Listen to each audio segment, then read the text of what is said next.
Welcome to the American Shoulder and Elbow Surgeons Podcast. I'm Peter Chalmers, a shoulder and elbow surgeon at the University of Utah in Salt Lake City. I'm joined today by my co-host Rachel Frank, a sports and shoulder surgeon at the University of Colorado in Denver. Rachel, how are you? Hey, Pete, doing fairly well, all things considered. And before we get started with today's podcast, Pete and I would both like to first extend our gratitude for all of the healthcare workers, frontline workers, city workers, and everyone keeping the stores open, the trucks running, the deliveries going, and keeping daily life as possible as can be right now. Our thoughts are with everyone impacted by this virus, and we certainly wish speedy recoveries to anyone impacted and their families and loved ones. Certainly doing something like this at this kind of time seems difficult, but our hope is that this will give listeners who are trapped at home something to ponder while they're in quarantine or sheltering in place. I should mention first that the views expressed in this podcast do not necessarily reflect the views of the American Shoulder and Elbow Surgeons Society, the University of Utah, the University of Colorado, or the institutions of any of our guests. Today we have a real treat for you. We've invited Dr. Anthony Romeo on the podcast. For most of you, Dr. Romeo will need no introduction, but for those of you who aren't as well acquainted with him, I'll briefly detail his remarkable life. After growing up in northern Idaho, Dr. Romeo went to Notre Dame, where he became captain of the football team. He completed his medical training in the Midwest and then became one of the first shoulder and elbow fellows under Dr. Matson at the University of Washington. He then began his career at Rush University Medical Center in Chicago, and from there he has grown to be internationally renowned. He has nearly 400 publications. He's received hundreds of awards. He's served as president of the American Shoulder and Elbow Surgeons Society. He's been invited to speak and to operate nationally and internationally, and is known not only for his thoughtful approach, but certainly for his operative skill. He's currently the chief of Rothman, New York, and the chief medical editor of Orthopedics Today. On a personal level, he's the reason I personally became a shoulder and elbow surgeon. Dr. Romeo, welcome to the podcast, and thanks so much for being here. Thank you very much for the invitation. I'm humbled and honored to have the opportunity to speak to you. Well, thanks again. We have certainly a lot to discuss today, and certainly these are trying times right now throughout the United States and throughout the world, and we'll try to take a focus on your career as a shoulder surgeon as we begin this podcast. So why don't we get started? Our first question for you today is who or what inspired you to become a shoulder and elbow surgeon? This goes back to my playing days at the University of Notre Dame. During a spring competition in football, I was a defensive back, strong safety, and I came from the outside corner to meet a 6'2", 245-pound fullback to stop him from going into the end zone. And we hit, and he did not score, but I did not get up. I was probably one of a few concussions during my career. But more importantly, my right shoulder was injured, and I had a significant AC joint injury and couldn't continue for the rest of the spring. I tried to train very hard over the summer. I received a number of recommendations of how to take care of my shoulder. Nothing seemed to work. And as I went into fall, I was not as strong and not as capable with my right arm, which affected some of my play. I saw how the sports doctors seemed to have a pretty good handle on a lot of the knee problems. At least that was my perception. But shoulders, it was sort of just kind of put some ice on it and see how it goes. And I think that affected the way I thought about shoulders from there on. So when I went to medical school, anatomy was my favorite class.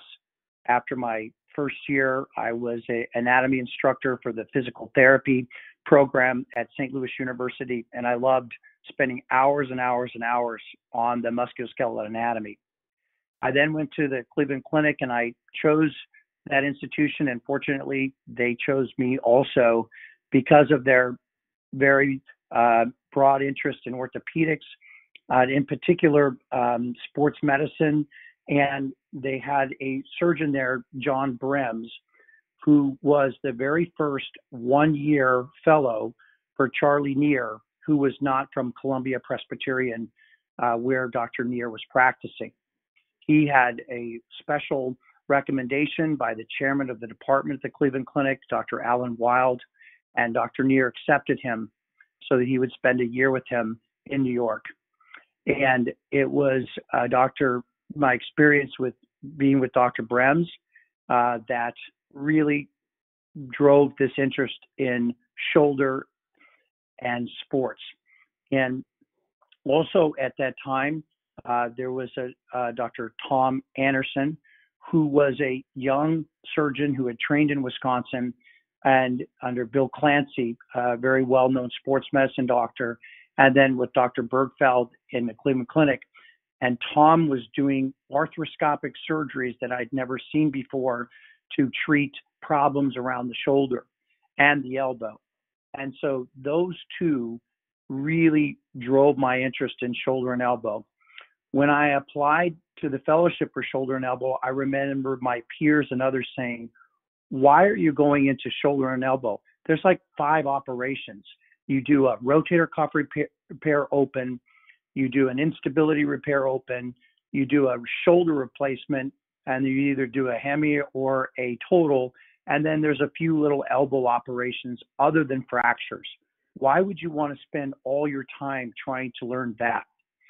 I applied to the University of Washington, and the history was there had been multiple applicants from the Cleveland Clinic before, but they had never been accepted at the University of Washington. And so when I went out there and interviewed with Dr. Matson and spent the day with him, in the days when the match was not actually formalized, at the end of the day, Dr. Matson sat me down and said, we would like you to spend a year with us. Would you be interested? It was my first interview. I had a number of other ones scheduled, including some of the top sports medicine programs in the country. And I looked at Dr. Matson and said, I would be honored to be here. And I did not do another interview, just one. That year was incredible. Dr. Matson and the late Dr. Douglas T. Harriman were at a different level in the way they thought about shoulder problems in so many ways. And the principles were just driven home time and time again. So no matter what tool you had, no matter what approach you had, the principle of how to be successful in managing that shoulder problem or that elbow problem was very clear. This turned out to be incredibly valuable to me because at the time, arthroscopic surgery of the shoulder was going through an incredible revolution and change. But many people were taking the technology of arthroscopy and applying it to the shoulder, whereas my approach was, remember what Dr. Matson and Dr. Harriman taught me. What are the principles? Let's design the operations and the tools to match those principles. And that turned out to be very insightful. And I was able to be involved in a lot of the early design and development of procedures and techniques that are still used today. In addition, during my fellowship, a very sad event occurred that changed my life.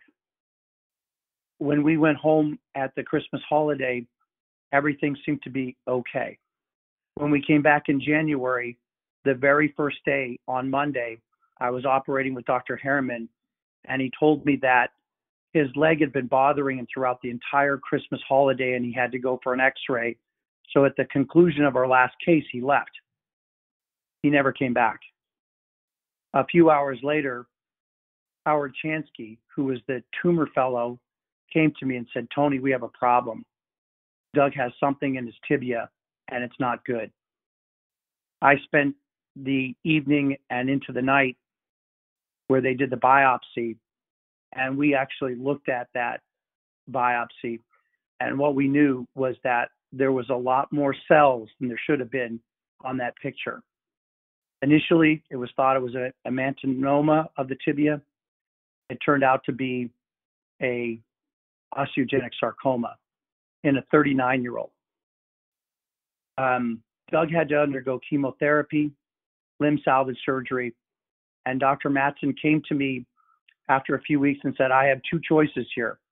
I can shut down Doug's practice and you can spend the rest of the year with me, or you can run Doug's practice. I'll help you as much as I can. Doug will be here sometimes, and sometimes he won't. And so you'll be a fellow with me for 2.5 days a week, and you'll run Doug's practice for 2.5 days a week. And I accepted that as a challenge and as an honor. It was an incredible experience. And I have to tell you that it was made even more special by the fact that there was an international fellow that was with me. And due to the rules, he was not able to be the first assist. Excuse me, he was not able to be the lead surgeon, but he could be the first assist.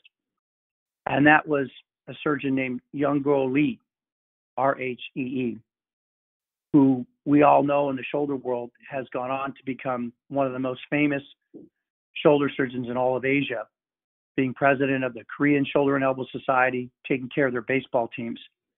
And when Young came to the United States, he had already been in practice for 5 years and showed an incredible intellect towards shoulders. So that was my first assist on the cases that I was doing when I was taking Doug Harriman's position. And it was an incredible learning experience to be together with Young, to have Dr. Matson as my backup, and to be representing Doug Harriman. And I probably could not have learned more in 6 months than I did during that time. The side note is that Doug lived 7 more years. After multiple surgeries, multiple rounds of chemotherapy, he died on his birthday, December 24th, Christmas Eve, with his wife and 3 daughters by his side. He contributed an incredible amount of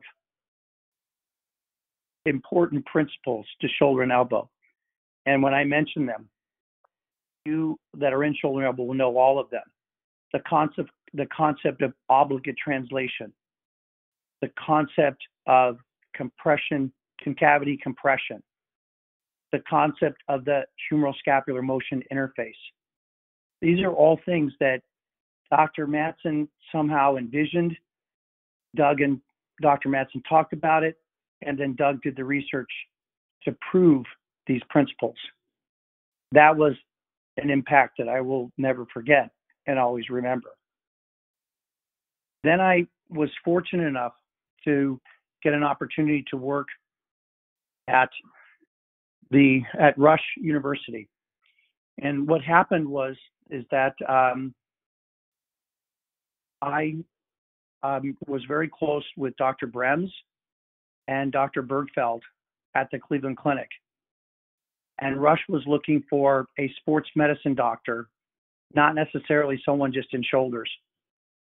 And Dr. Bergfeld called Bernie Bach, and said that he thought that I would be perfect for the position and that they should take me.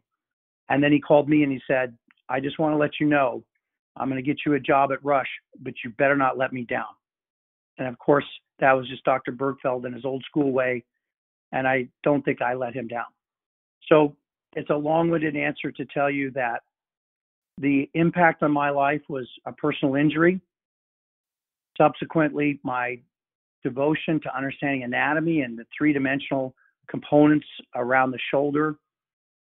Dr. John Brems, Dr. Tom Anderson, Dr. John Bergfeld, and then Dr. Matson and Dr. Harriman. And that influence remains with me today in almost everything that I do.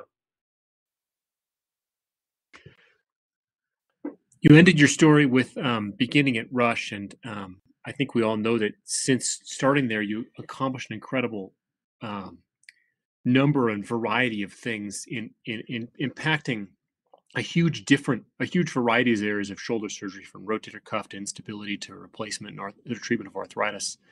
Which of those things is which maybe among them were your proudest accomplishments? Which are the things you look back and say that was really something that was worth doing?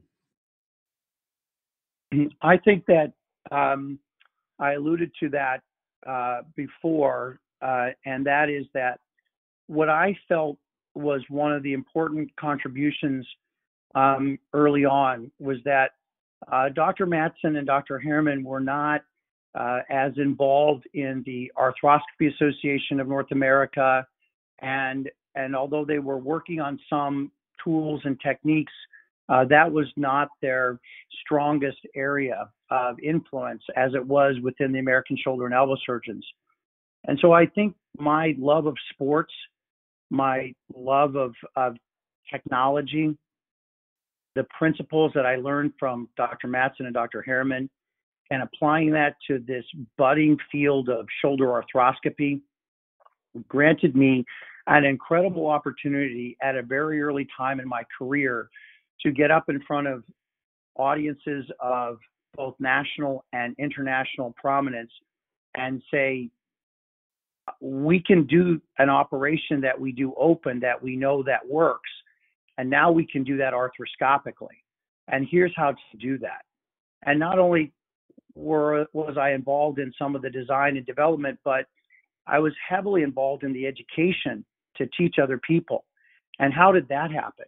Well, again, serendipitously, an incredible event occurred, and that is Dr. Howard Sweeney and the senior leadership of the Arthroscopy Association of North America created the Orthopedic Learning Center about a year or two before I came to Chicago. And I devoured the meetings there. I was able to get on the faculty list my first year in practice. And at that time, they were having more than 10 shoulder meetings per year between ANA, ASES, and AOSSM. And so every one of those courses, typically Friday night, Saturday, and then Sunday till noon, I was there. And I was half faculty, half student. And my instructors were the who's who of shoulder surgery at that time. Too many to list, all of them well known. And so I was learning arthroscopy from Steve Snyder, Dick Kaspari, and others that pioneered these techniques, and shoulder surgery from Gary Gartzman and Evan Flato and many other well-known surgeons that were coming to town to teach, and I was on the faculty.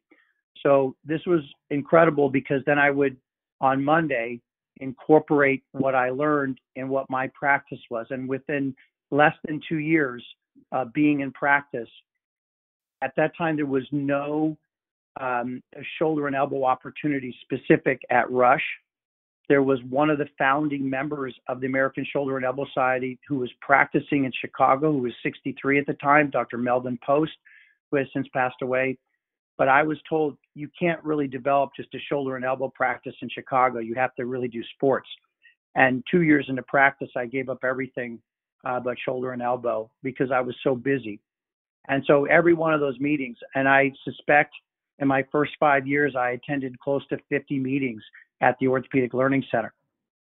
And so this was an important thing. And then the last thing, and then I'll put it all together, was that my third year in practice, my very good friend, Dr. Michael Pearl, who was a year ahead of me at the University of Washington Shoulder and Elbow Fellowship, came back from the European Shoulder and Elbow meeting and had a layover in Chicago and called me and said, Tony, I've been telling you about this project I've been doing in my garage, trying to figure out the anatomy of the proximal humerus. And I realized that none of the major shoulder arthroplasty systems in the United States have the correct geometry. So my paper was accepted at the Shoulder and Elbow Society in Europe. So I went over to present it, and a half hour before I'm presenting it, I'm walking through the industry booths, and I came across this company called Tournier that I'd never heard about before. And I literally pulled out my data sheets, and I looked at the design of their implant and the sizes they developed, and I realized it was as if someone had stolen my secret. We had the exact same numbers. They had recognized it didn't match. So I presented my paper, and within minutes, I was approached by representatives of that company, and they brought me to France after the meeting to meet with Gilles Walsh. And I just have to tell you, Tony, I think this is going to change the world of shoulder arthroplasty. This was in 1995. So in 1996, after the first of the year, Michael and I went back to St. Ismer and met with Mr. Tournier and Gilles Walsh and Pascal Boileau. And in 1997, Mike and I were the first ones to put the Tournier shoulder arthroplasty system into patients in the United States. And unfortunately, because of Mike's contractual restrictions working as an employed physician, he could not promote a company that he could possibly be a consultant for. And by default, I became the primary consultant for Tournier in 1997. And when I put this all together, and Peter, you asked, what am I most proud of? First of all, I'm most proud of the fact that I'm recognized as someone who can educate other surgeons and healthcare providers on what is the right indication for surgical procedures, and then how to do them at the highest level that we currently have available with the tools and technology. That ability to educate and share has allowed me to influence so many people throughout my life.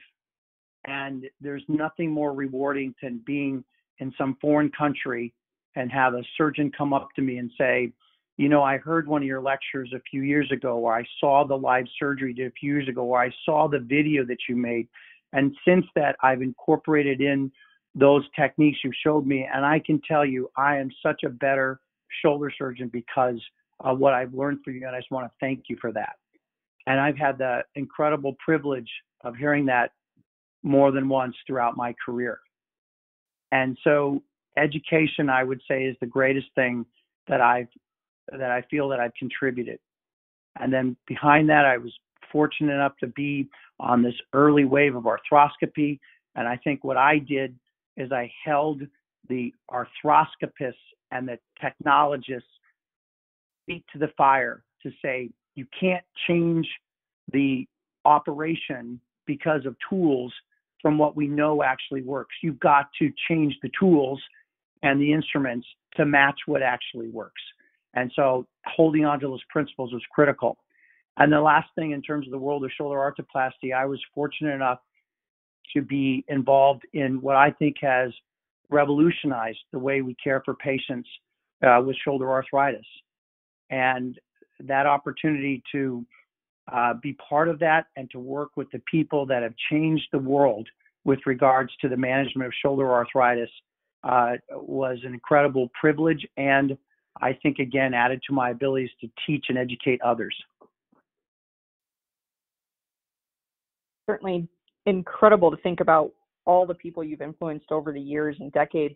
And speaking of education and training, especially for our younger listeners of this podcast, you know, you've established yourself as a leader, teaching residents, fellows, surgeons in practice. You've trained both Peter and myself, and I'll echo what Peter said in his introduction here. You've been a significant influence on my career and my career trajectory, and your teaching pearls live on daily in my OR and clinic. My residents and fellows will often hear me say, that's how Dr. Romeo does it, or Dr. Romeo says, don't do that, or something along those lines. And so, you know, it's incredible to know how many people you've influenced and then how many of their trainees you continue to influence even when you're not physically present in the OR. So along those lines, what do you think is the most difficult part of teaching residents, fellows, and younger surgeons?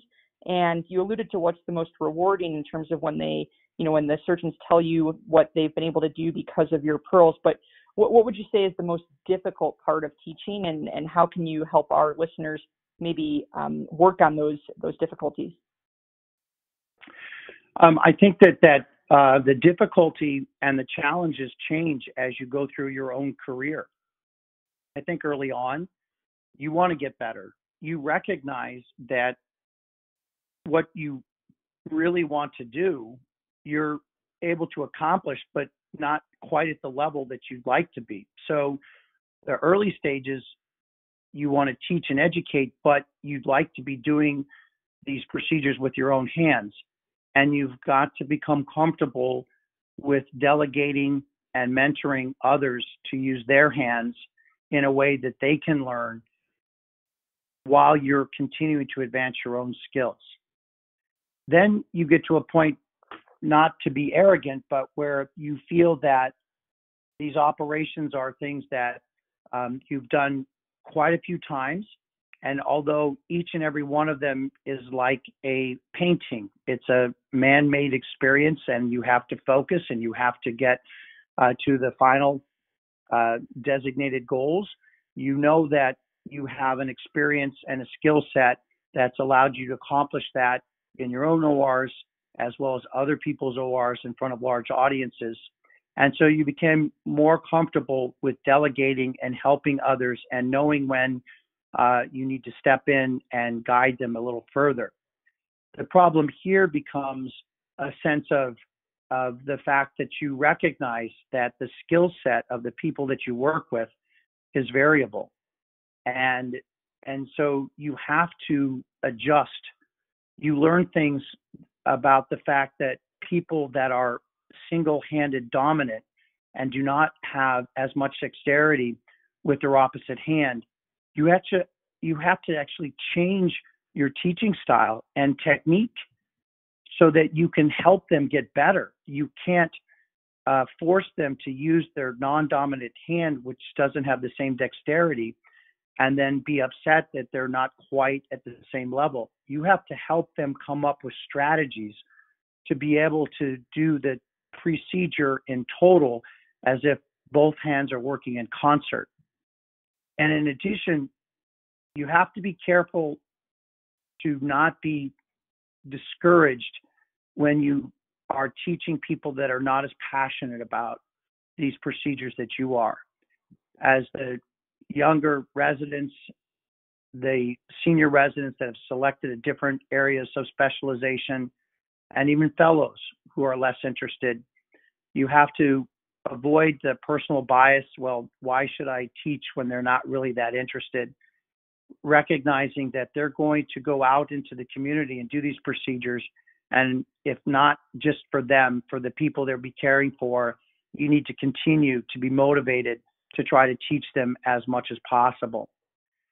And then I think the challenge becomes as you get further on in your career is that we just would like to have a process where there was more opportunities for the people that we're teaching, the surgeons in training at whatever level, to have more hands-on experience. Our change in our healthcare system, our change in the way that the hours available has affected the opportunity to have as much hands-on experience.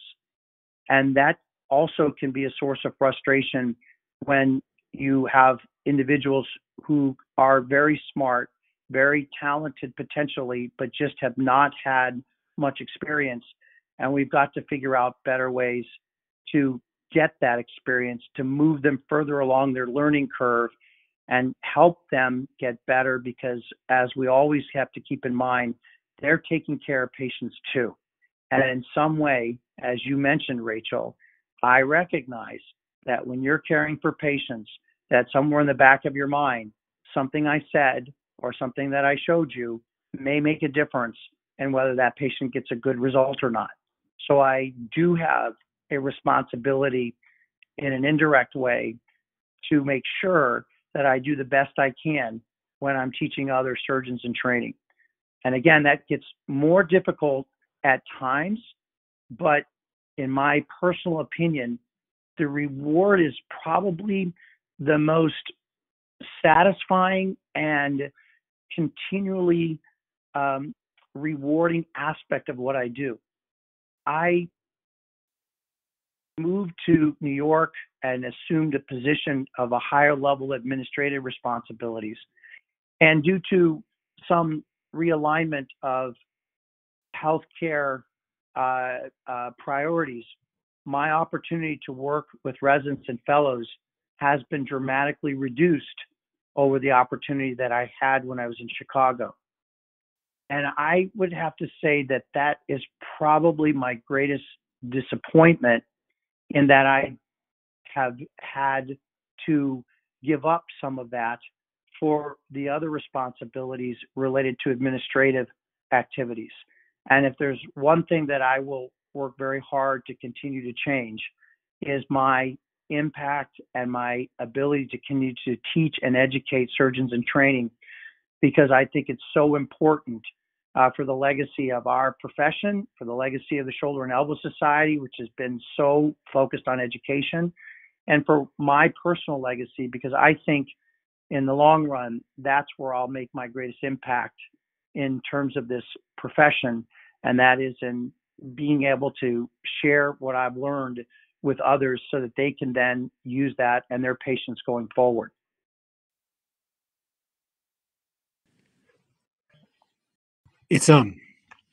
It's really amazing to hear you talk about teaching and how valuable it's been to you and to the contributions you've made. Certainly, I think one of the things you mentioned that's really interesting is about, and I know that you are left-handed, and I've often, I'm also left-handed. I've often thought that it's a real advantage in shoulder surgery because left-handed people tend to be better with their right hands than right-handed people are with their left hands because we live in a right-handed world. Certainly, I think that your recognition of that is just a symptom of how deeply you've thought about the procedures and technically how to perform them. One of the things that I think was really interesting you mentioned too is about the challenge facing young surgeons who are develop their own operative skill and then also placed in a position where they are teaching. And I've certainly found that to be a challenge in my own career. What other advice would you give to young surgeons? I mean, I think the advice you gave about the ULC is really great advice to spend as much time there as possible. Any other advice you would give to young surgeons starting their careers about how to be the most impactful or how to best help their patients as they go forward? I have a few comments I can make about that, and hopefully they will help. Number one, I think we all enter into our profession with a lifelong desire to learn. And particularly in orthopedics, I think it's clear that we all have a underlying sense of competitive spirit among ourselves and among others that drives us to continue to learn. And don't ever let that go away. Whether you're 1 year in practice or 5 years in practice or 10 years in practice, don't forget how you got here. And that is because you wanted to learn and you wanted to be one of the best. And you need to keep learning every day. And that's an important principle. And we know that this is a universal principle for anyone that's successful. So you have to figure out in your own life how to balance the many responsibilities that will happen as you become involved in your family, your community, your society. At some point, you're operating on somebody and they have entrusted you with their life. And you have to be willing to bear that responsibility and say, I'm doing something every day to get better. I think that's really an important principle for people to hold on to. Secondly, I think it is very valuable to be involved in our societies that are focused on education. So make the effort to attend meetings that are core parts of what you do, whether it's the Orthopedic Learning Center or other facilities. Thirdly, I really do believe that we learn so much by trying to teach. I have been blessed by being in an environment where I've had people like you, Peter, and you, Rachel, who are absolute superstars. And when you come to the OR or come to the office, your questions are challenging, interesting, and motivating for me to try to figure out. If I don't know the answer, well, we better try to figure that out.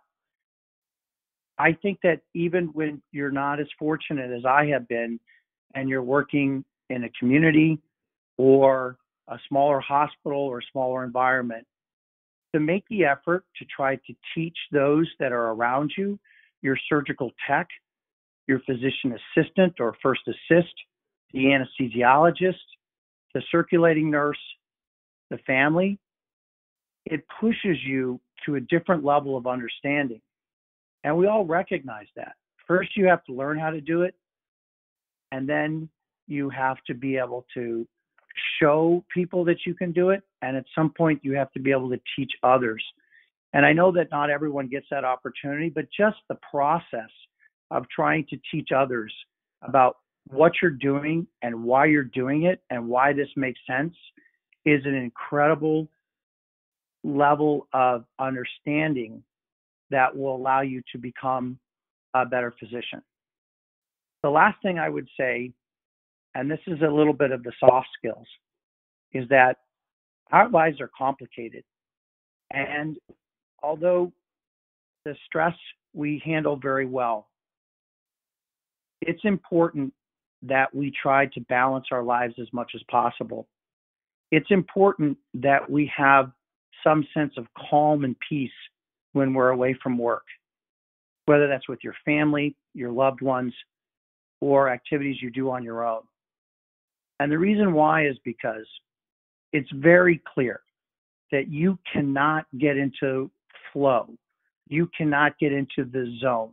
You cannot be focused on what you're supposed to be doing if you're distracted by these other things that are happening in your life. And though when you reach that moment, what the psychologists call when you're in flow, that's when you're very best. Our goal should be, once we make incision, we should be in flow. We should be focused. We should be thinking about nothing other than caring for that patient and doing that operation at the very best level, whether you're right-handed or left-handed or ambidextrous. So if your left hand is not a good hand for you, but you're in a position where that has to do some of the more fine details, you learn to reposition yourself. You can't understand the perspective of the anatomy being on its side. You turn the camera 90 degrees and your brain all of a sudden sees something completely different and better. You have to be in flow. And that means when you start, that patient is the most important thing and the only thing you think about for the next 1 to 2 hours. And then you're going to become a better surgeon, because we will become better if we keep practicing at our highest level. If we keep coming in distracted, not interested in teaching, just showing up to cross the case off our list, we'll continue to move towards the middle, move towards average. And that's not a really great way when you all of a sudden wake up out of the fog 5 years from now and realize, I really haven't gotten any better at this operation. I probably should start thinking about that.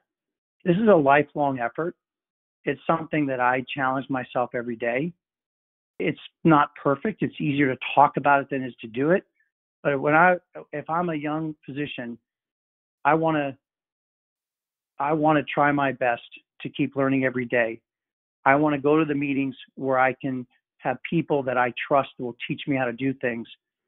I want to show up to the OR and I want to teach other people what I'm trying to do, even if it's just people that have nothing to do with orthopedics.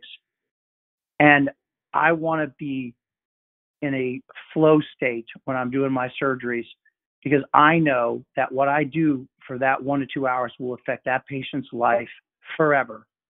And I don't want to mess that up. So those are the principles that I think about when I'm trying to do the best I can every day. Some incredible insight there. And I hope all of our listeners, whether young, old, or established, or anywhere in between, take this to heart. You know, Dr. Romeo, you've had this incredibly stunning career. And at the same time, especially early on, you raised 5 girls as a single parent, which makes your accomplishments all the more incredible. To our listeners out there who are struggling to find time to be surgeons, team physicians, researchers, educators, while also being parents or having outside of orthopedic obligations, what advice do you have for them? You've done this at the highest level, both personally and professionally. And so what pearls do you have for our listeners who are going through some of these same things? I think that the first thing I would say is that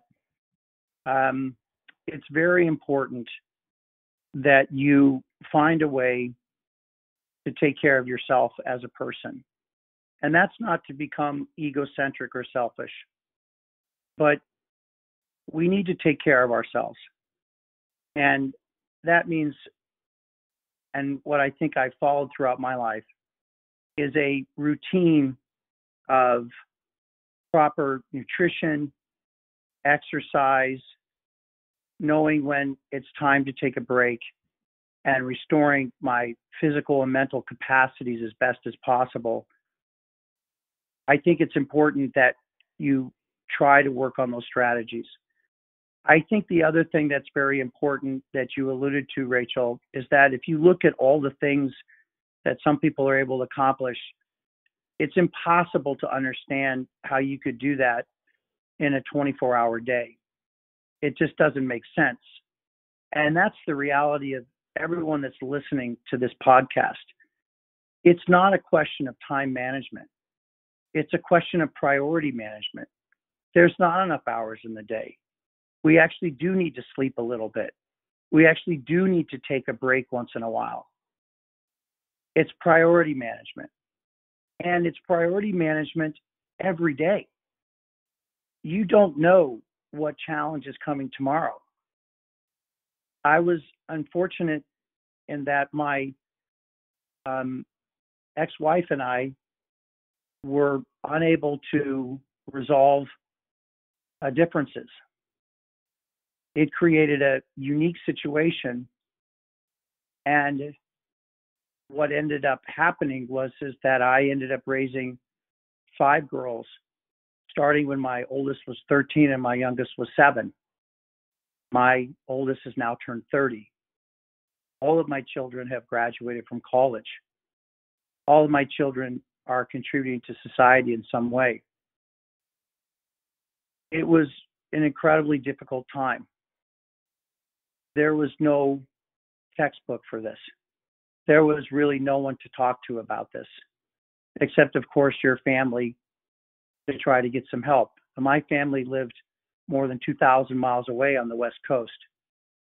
And so, again, it was not time management, it was priority management. I had to cut back on surgery. I had to come in a little bit later than my partners and peers, which at times I'm sure was a concern of theirs. And it was of mine too, because of the peer pressure.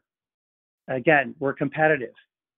It felt uncomfortable to be the guy starting at 8:30 instead of the guy wanting to start at 7 a.m. It was uncomfortable being the guy that had to cut back his cases so that he could leave by 3 or 3:30 to make sure that his child had a parent at their sporting event or school event. But I did that because that was a priority. And then I had to figure out what's my next priority. One was running my practice. And so I incurred a higher overhead than some because I brought in more people to help me in my practice so that I could make sure that I could do things at home. In addition, I learned, and I just can't emphasize this as much as over and over again, that you just could never get done as much as a single individual than you can as a team. And I was very fortunate that the team with Midwest Orthopedics was so strong. And as we put together one talented attending after another, talented fellows, talented residents, and we worked selflessly to include people in our projects and our procedures and our patient care, it actually raised the bar for everybody. Everybody got better. Everybody wrote more papers than anyone ever expected to write. Everyone did more surgeries than anyone ever expected when they started their practice. Everyone gave more lectures. Everyone had a greater influence. And as we got further along, we were able to pass that on to mentor others like the two of you so that you would get the same benefit of the team approach that we took. And I brought that home with me. I had to have a team approach for my daughters, for the people that helped me care for the girls, for their teachers and others. And that team approach is so valuable at home and at work. But again, it all starts with what is your priority? And I think that that's oftentimes challenging when you have sort of what you call the traditional style of a couple that's married or together and has children. And as an orthopedic surgeon, whether you're the husband, the wife, or the partner, as the orthopedic surgeon, you focus on your job and you let the other person focus on what goes outside of your job. And I understand that that works for a lot of people, but you're missing half your life if you can't focus on what's going on at home. And that's a lesson that I believed in, but I didn't really learn until I actually had to do that day in and day out. And I try my best to share that with the younger people, how important this is. This is not a sprint. I know it feels like that sometimes. This is a marathon. This is something that you're going to want to do for the next 25 to 30 years or more. It doesn't matter what you did this week or this month. It matters what you did over the last few years or last 5 years. It matters what you did to the other people in your life. And it starts at home and it comes to work. And you will be as successful as you want to be, if that's a priority, if you make sure and take care of the key responsibilities in your life. So I think what I learned, and again, some of this is easier to talk about than actually do. And I did I make mistakes? Absolutely. Did I mess things up? Did I miss one of the most important volleyball matches of my daughter's career? And I've been disappointed ever since? Yes, I did. Did I miss one of my daughter's very important social events? Yes, I did. There was one person to cover 5. I missed things and I regret it. But I do know that I made the effort to try to prioritize those things day in and day out. A lot of people don't know this about me, but I stayed up at night and I wrote out the schedule. I typed up the schedule for each and every one of my daughters, and it was on the kitchen bulletin board. So when they got up in the morning, they knew exactly what they needed to do. But the younger kids, of course, it was a confusing time and they couldn't remember. So every one of them in their lunches that I made for them had a piece of paper that had their schedule with times on it, who was picking them up, where they were supposed to be, and all their teachers knew that. So that if they forgot, they would just be reminded, just look in your lunchbox.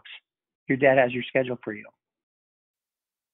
That sounds amazing, but what was really amazing and part of the priority was I was getting phone calls all day long from them, from their teachers, while I was in the operating room, while I was trying to take care of patients. It was distracting. It didn't work. When I set up these schedules and I had everything organized and everyone on the same page, guess what? I could focus on taking care of patients when I was at work. I could get into flow when I was operating on patients at work. I could do my best. And when we were done with homework, I could do things like my own homework, my own papers, and work on other projects. So if you focus on the priorities and you take care of those things and don't let them just simmer and distract you, it will help you in terms of balancing your entire life. I learned so many things that have been helpful for me that I hope that I've been able to share with the people that have trained with me and those around me, and I will continue to do so. But I can't say enough that, get your priorities in order. One of my favorite metaphors, and I'll conclude with that, is the metaphor of the jar. And the teacher takes large rocks and puts them in the jar and says, is this jar full? Because they're all the way up to the top. And so some people say, yeah, you can't get another large one in there. And then he takes out another set of smaller rocks and he pours that in there. Now it looks like it's completely full. And says, yeah, no, you're full. Then he takes out sand and he fills the entire thing with sand. Says, now is this full? And of course, everybody says, of course it's full. And then he takes out a gallon of water and he pours the water in there and it fills up.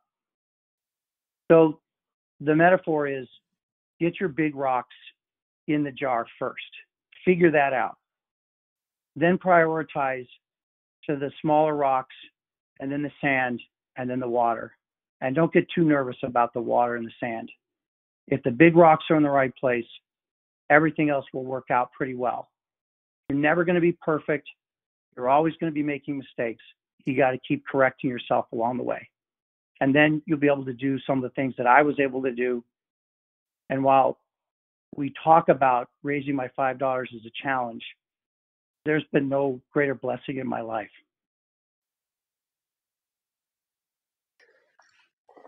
I never heard you use that metaphor before. I love that metaphor.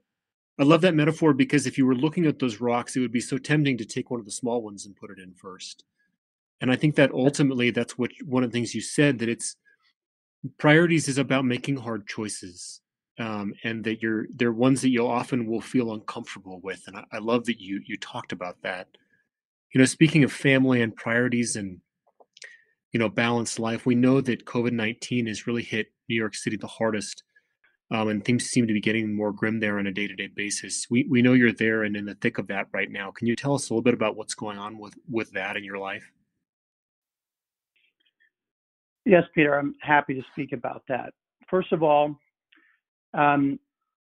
we had all been hearing about this virus from a different part of the world and how it was similar to SARS, the severe acute respiratory syndrome that had happened previously and had some relationship to MERS, the Middle Eastern respiratory syndrome. But it was suggested that this one is not as bad. It can be bad in older people. And as the information became more and more clear that this actually is a very tenacious, very infectious, and very challenging virus, it started to catch our attention a lot in the United States a couple of months ago. Unfortunately, due to our political system, our government system, and almost to our society, we were not able to react. We react verbally, but we were not able to react with putting things in place that other countries and other cultures have a better capacity to manage. So in the first 600 cases that occurred that were documented in New York, I was positive. My wife and I had a really nice dinner on a Thursday night. I woke up about 5 hours later and something changed. I couldn't breathe. It was that someone had put sand or water in my lungs, in the lower part of my lungs. I didn't have an upper respiratory symptoms. I didn't have a fever. I just could not take a deep breath. It wasn't indigestion. It was something else. And I knew almost immediately that I had COVID-19. I was subsequently tested and positive. The course went downhill from there. You get more sick before you get better. But the underlying thing that really is anxiety provoking is this feeling that you just can't breathe right. And sometimes when your fever goes up and you've got a little congestion, that breathing gets even more difficult. Then you add to the fact that your wife gets the same thing and others can be affected by this. And you realize what an incredibly challenging situation this can be. So because of the initial guidelines and thoughts of this disease, we were in isolation from the rest of the world in terms of not going to work. And we were able to spend a fair amount of time learning about this. In fact, I would honestly say I've learned more about virology and epidemiology than I ever learned in any part of medical school or beyond. And what I have realized is that this is, again, a moment in life when you've got to get your big rocks in the jar first. And you've got to focus on what's your main priorities. And my first thoughts were, as a leader in our organization, how do we protect the people? Yes, our asset is importantly recognized as the business of providing healthcare, the business of seeing patients and doing surgery and generating a revenue, pay for our staff. That's all really important. And we're hearing different people talk about how important that is. But what's the biggest rock? The biggest rock is the people. Because if they're not there, none of this other stuff really matters.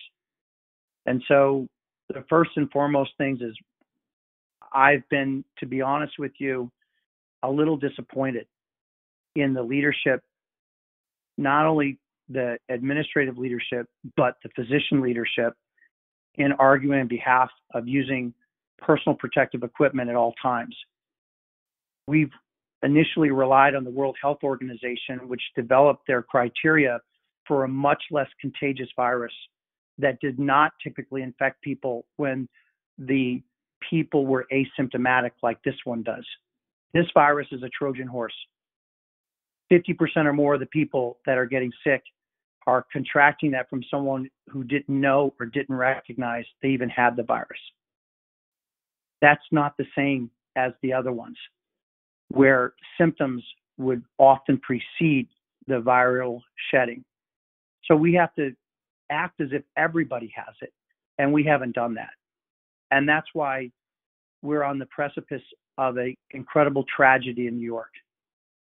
And I don't want to be predicting sadness and sorrow, but to put it in perspective, it is very likely that we will have as many deaths that occurred at 9/11. And we know what impact that had on all of our lives. We are going to approach 1,000 deaths within the next week. It is not unreasonable to think that we'll go past the 3,000 to 3,500 deaths that occurred on 9/11 in our state alone. We should have been better prepared.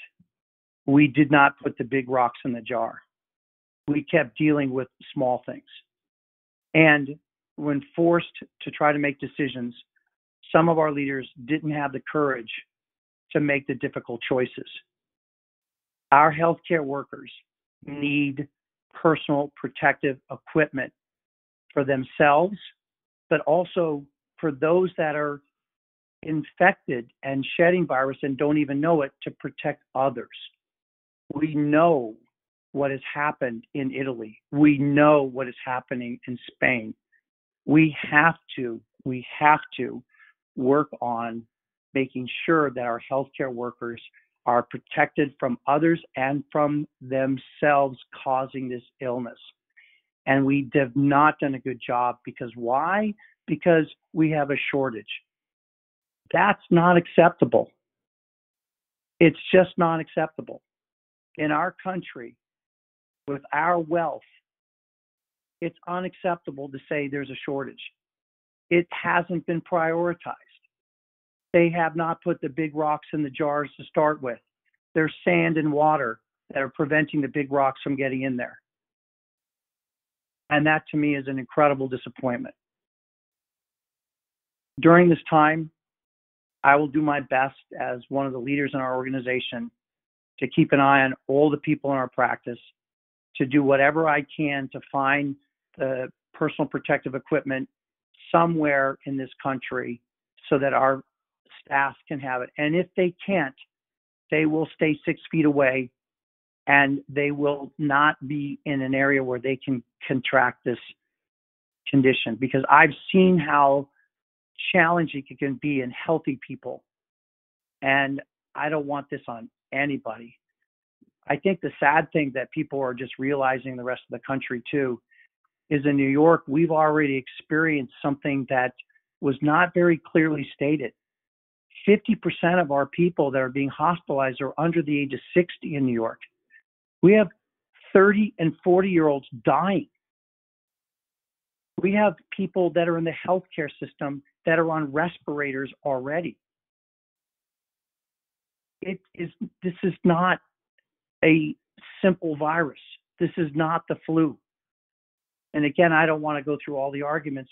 I think the important point is that we got to get our big rocks in the jar first. Let's get the protection available for our healthcare workers now. Let's keep testing so we can at least make people aware. I realize we can't test everyone. We don't have that system. And we can't track everybody down like they've done in South Korea and Indonesia. But what we can do is make sure that people are aware that this disease is everywhere. In fact, the infection rate in New York is highest in any population in the world, anywhere in the world right now. And the only reason we know that is because our governor has made sure that we could test as many people as possible.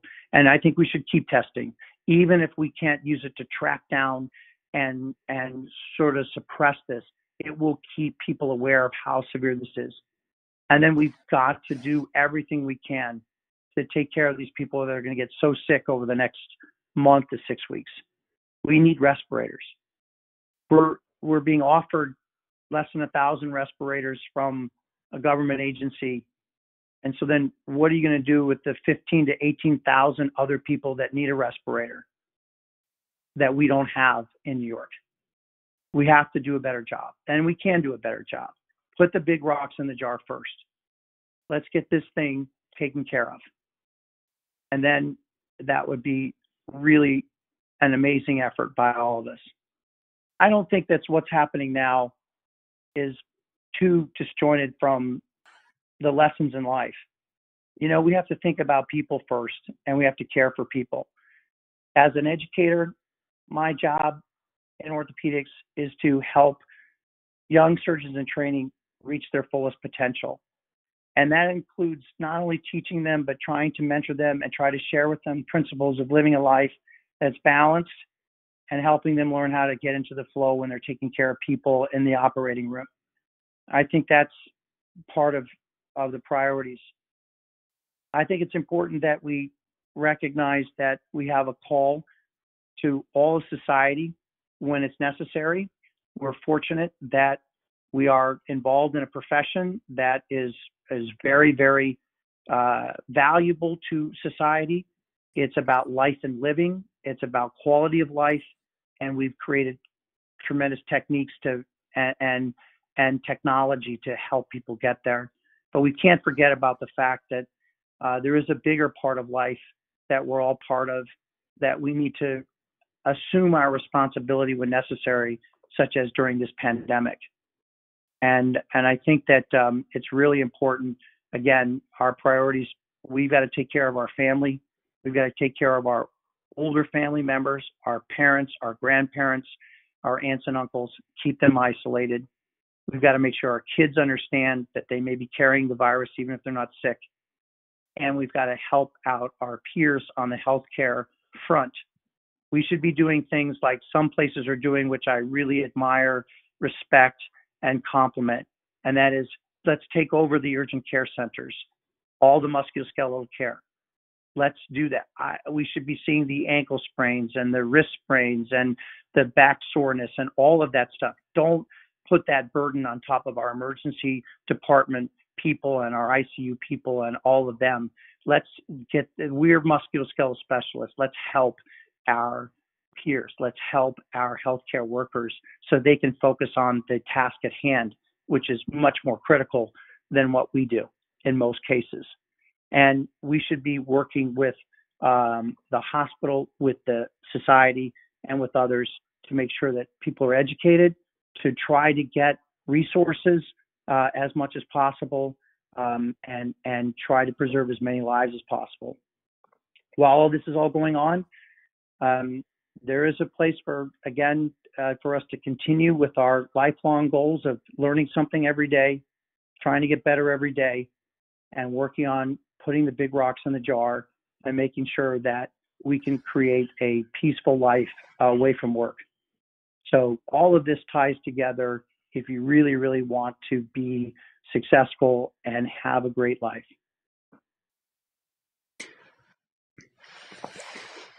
Well, your voice helping us to keep our priorities straight in this difficult time is certainly, I think, useful for all of our listeners to hear. Certainly, I personally have always found your advice to be so insightful and helpful. I know that I personally owe you a great debt, and as Rachel mentioned, all of the people that I teach owe you a debt, and all of my patients owe you a debt for everything you've taught me and taught all of us over the years. So thank you so much for taking the time to come on with us on the podcast, and again, thank you on a personal level for everything you've done for me and for my patients and those that I'm educating now. Peter, I want to thank you and Rachel because you've been part of my life and part of my family. And because of who you are and what you represent and what you do to care for other people, that motivates me and incentivizes me to continue to try to be the best that I can. So thank you for that. I appreciate it. Yeah, Dr. Romeo, thank you so much. I'll echo what Pete said. And for our listeners, that's about all the time we have for this podcast. We truly want to thank our guest, Dr. Tony Romeo.